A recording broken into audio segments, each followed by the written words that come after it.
To talk actual numbers and not speculation is Jillian Snider, retired NYPD officer who is now a lecturer at the top-ranked John Jay College of Criminal Justice in New York City.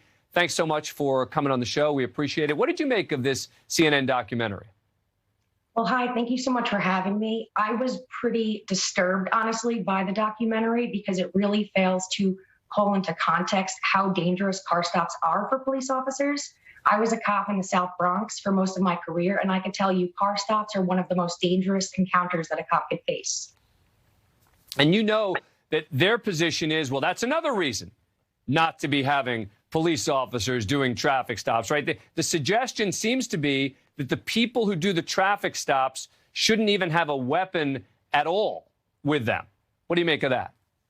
Well, car stops are by nature, it's up to the suspect or the person that you're pulling over. They kind of dictate what the cop does. So when you go through your initial training as a police officer, you learn there's two types of car stops. There's just your routine car stop. Then there's your felony car stop. Felony car stops are very different. Usually there's a serious reason you're pulling the car over, whether it be it's stolen, whether it be it fled the scene of a felony, whether it fits the description of someone, and you go out to that car very differently than you would a routine traffic stop. But I could tell you, in all of my time as a cop, routine traffic stops, we usually yielded significant felonious arrests out of them.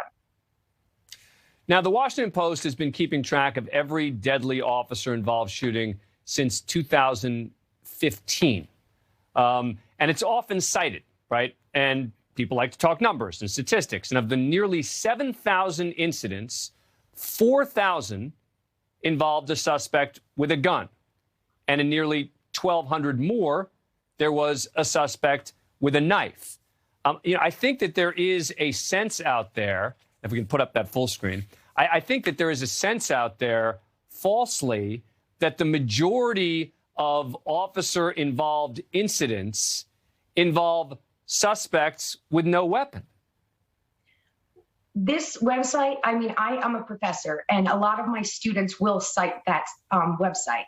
And just looking at this year, 2022, that's reporting 13 people killed by police. 12 of those individuals had either a gun or a dangerous weapon on them when they were shot. But that's not what the disclaimer is when you open up that website. It's just cops kill people. And it doesn't go into the specifics of most of the time, the large majority of the time, the use of force was justified. Right. And I think that a lot of people are going to be surprised, and based on the media coverage of this stuff, that of the 6,953 people shot and killed by police, 137 of them were unarmed black men and women. So that's about 2% of the people who were shot were unarmed black men and women. Now, that's not a justification, and I'm not suggesting, and therefore those shootings were okay. They should all be investigated, as they always are. But when it comes to the media narrative, the notion that there's this huge number of black men and women who are being shot and killed by police, it's just not even borne out by the numbers the Washington Post is keeping. No, and just to make a point, the use of force incidents in the United States are collected, and there's like a 1.8% of use of force incidents or even the threat of use of force incidents. So in reality, there's hundreds of thousands of police citizen encounters every single year by the 800,000 sworn police officers or deputies, and under 2% include force or even the threat of the use of force.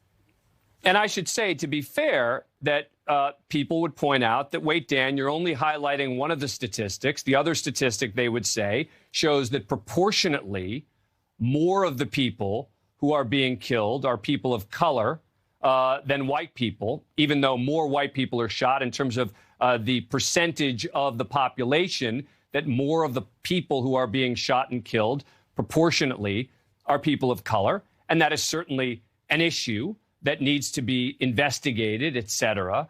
But I'm concerned about the way that this was done in this CNN documentary. I mean, they report, for example, about Nashville and that stops don't prevent crimes. You saw that in the documentary. What did you make of it?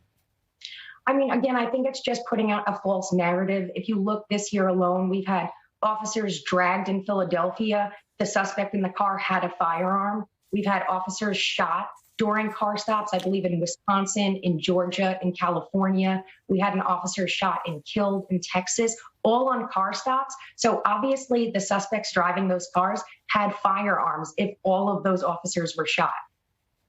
Yep. And let me be very clear again. You will see me holding accountable bad police officers. When they engage in conduct that is reprehensible or criminal, you will see me and hear me holding them accountable. But you will also see me and hear me, unlike many others in the mainstream media, talking about police heroism, talking about police officers who've been shot and killed in the line of duty, and not trying to just shape statistics to fit a particular narrative, but to talk about these issues more broadly as these issues have to be discussed. Final question, Jillian. I mean, is it frustrating for you watching the media coverage sometimes as someone who studies these numbers? It is. It's really challenging, especially because of where I teach. I teach at the famous College for Criminal Justice. I have a lot of students who want to be law enforcement officers. And then surprisingly, I have a lot of students who see the challenges and the issues with the system, which we all recognize. Cops understand that things have to change as well, but we cannot undervalue the dangerousness of policing. We have to give credit to police officers for going out there every single day and doing their job. And as you said, hold officers accountable when they make a mistake. Yep, or beyond that, right? Even if it's not, if it's not just a mistake, if it's intentional conduct, definitely hold them responsible. That's not the point. The point is that this is not the week for CNN to be doing that documentary based on absolutely no news when the news of the week is all these cops getting killed. Jillian Snider, thank you so much for coming on the show. Appreciate it.